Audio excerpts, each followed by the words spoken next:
Hi, welcome to Chapter 1. This chapter is a basic foundation to the overall definition of leadership and really sets us on our course for the entire semester.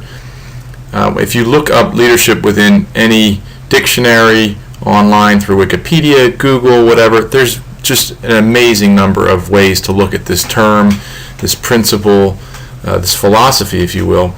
And so what you'll see through this first chapter is really just the foundation of conceptualizing leadership, the definition, and really getting into leadership versus followership. And we're not going to get into reading every slide, but we will give some examples as we walk through this chapter. It'll probably be about a 15-minute long journey, if you will, and we definitely won't be reading from each of the PowerPoints, so you can feel good about that. So let's dive right in here. As you look at conceptualizing leadership, there's so many different ways, again, you can look at this, and you can see in this definition here, you've got words like action, relationship, instrument, skill. There's so many different ways. And the chapter and the class are not at all about memorization. What I want you to take away from this slide is it really is about two things, reflection and application. We want to present this book, which really gets into the theory of leadership and is one of the cornerstone books of leadership theory. We want to present it as an opportunity for you to really understand your own leadership style and to apply intentionally what you want to within your leadership style. So as you look at the definition that Northhouse uses for the total book, you can see it's a process whereby an individual influences a group of individuals to achieve a common goal. And the question is, will you agree with that definition? Our Jesuit critical thinking teaches us not to necessarily take things as surface value, but when you look at this definition, I would agree that it's a process. Very similar to a bank account, there are deposits and withdrawals that you make within the course of your career that really contribute or devalue your overall account. And the same is very much true within your leadership style and your leadership effectiveness. So some of the components here we talked about already, and I think this is pretty straightforward, and you'll see on the back end of the chapter we get a little bit into followers. And as you start to write some of your papers, think about that followership concept, because it is important to think about that. There's this one quote I absolutely really enjoy about leadership, and it's basically focusing on, I start with the premise is to produce more leaders, not more followers. And if you think about leadership from that capacity, it's really about teaching as opposed to monitoring or fixing or just controlling. So let's look a little bit more at some of the definitions that we get into here. And really the concept is around trait leadership in this first chapter. And you can see that some of the traits listed here, height, intelligence, extroversion, obviously you get into some of the Myers-Briggs, MBTI there, really get into what are the common traits. And some of the research out there does show that there are certain traits that are more common in leaders, but really it's not necessarily restricted to those with those talents. So we want to keep that in mind. The concept of process really gets into that point that's blued in the bottom left here, really around observed in leadership behaviors, and it really gets into that interaction so that it's not just, as you saw on the previous slide, the actual trait, but really the application of that trait. And it's applied, as you see in the terminology here, it's applied by varying degrees.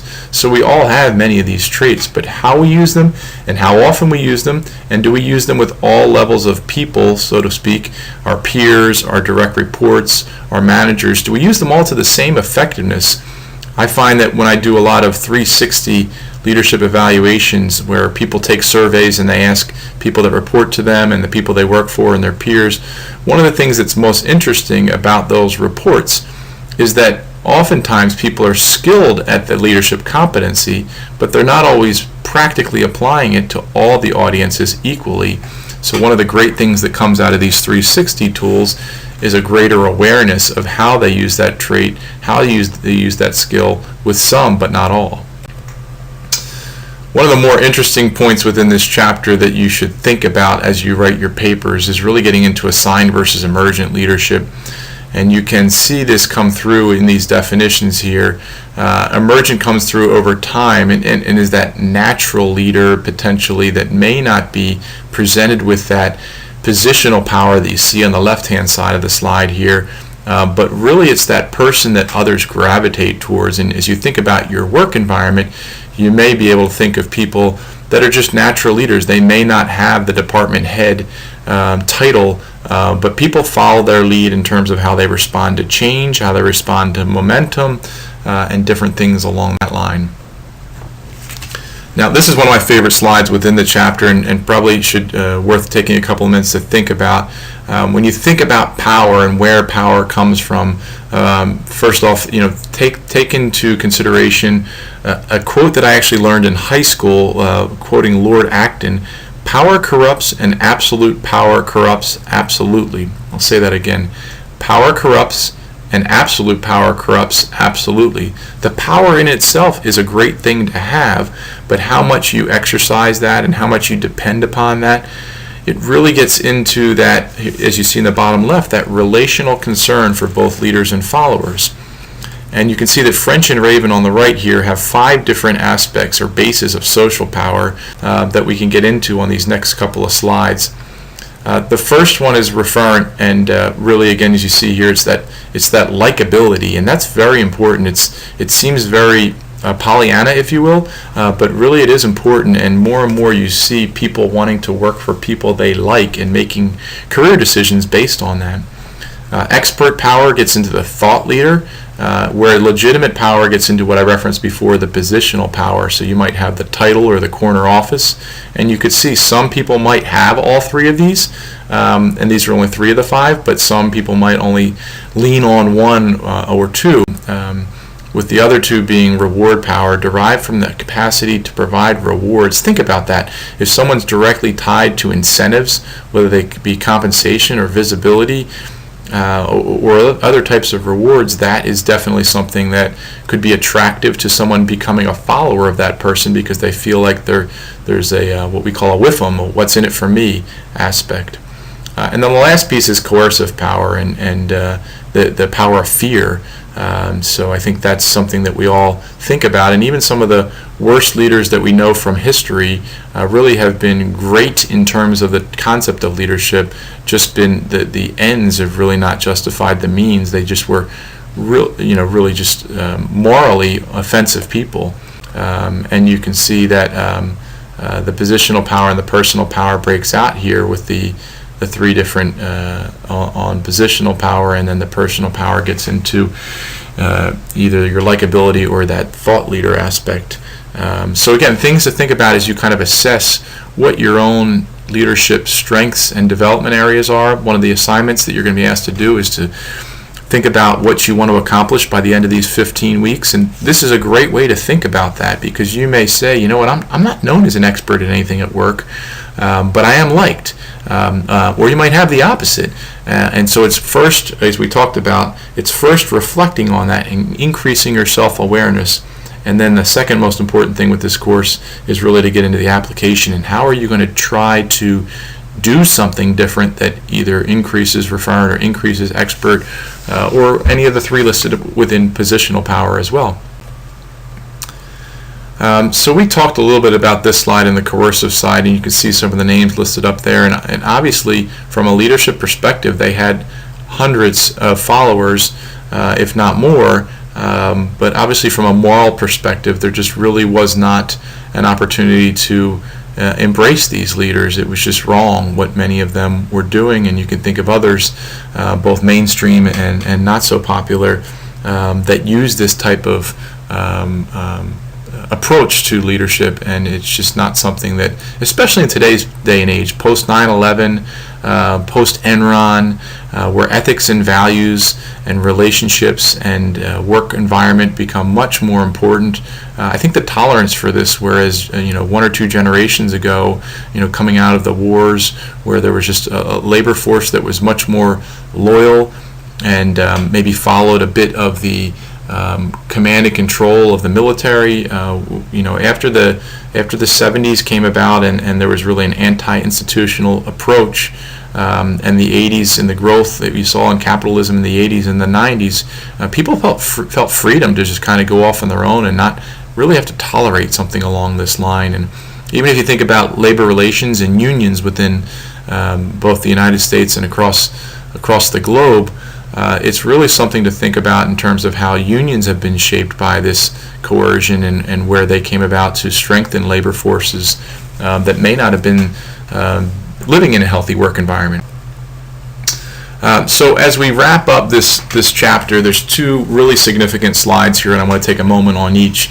And again, part of leadership is understanding your own definition, but one of the things that's been pretty consistent through most theorists is that there is a definite distinction between management and leadership activities. And as you can see here, Cotter lays it out nicely, and this comes from one of the classic Harvard Business Review articles. If you're interested, go online and check it out. It's an 8-pager, I think it is, and it's real clean.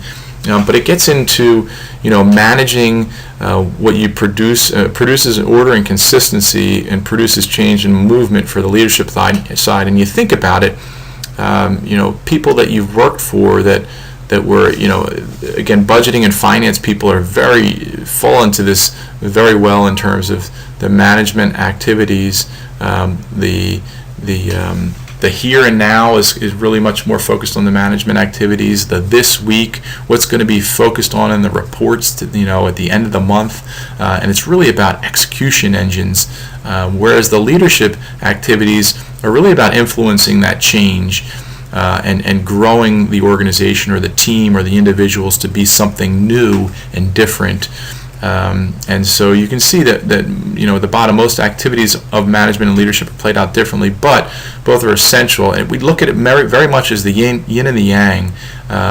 Most leaders that I've worked with in different programs, high potential programs, or even different companies, definitely tend to lean towards one or the other, but you need both if you want to kind of move the career forward beyond a certain space.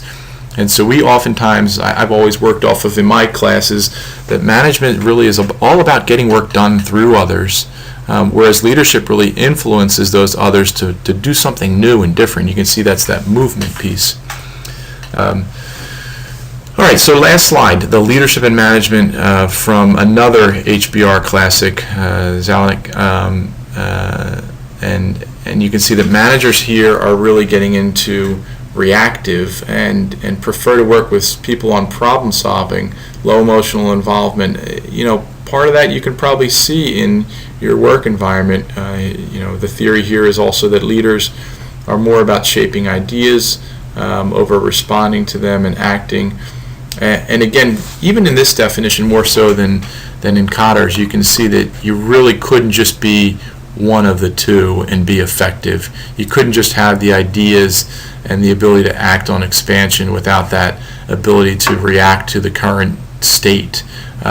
So something to think about as you build out your thought process. The book lays this out very cleanly, and you can see there's some nice cases in the back of the chapter and some assessments that you can plow through if you'd like to, and again increase your self-awareness.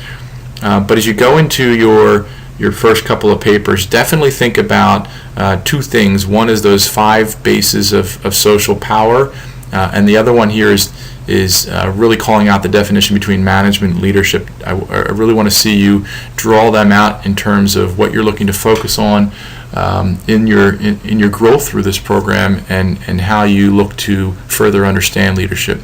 So thanks very much, and we'll talk to you soon.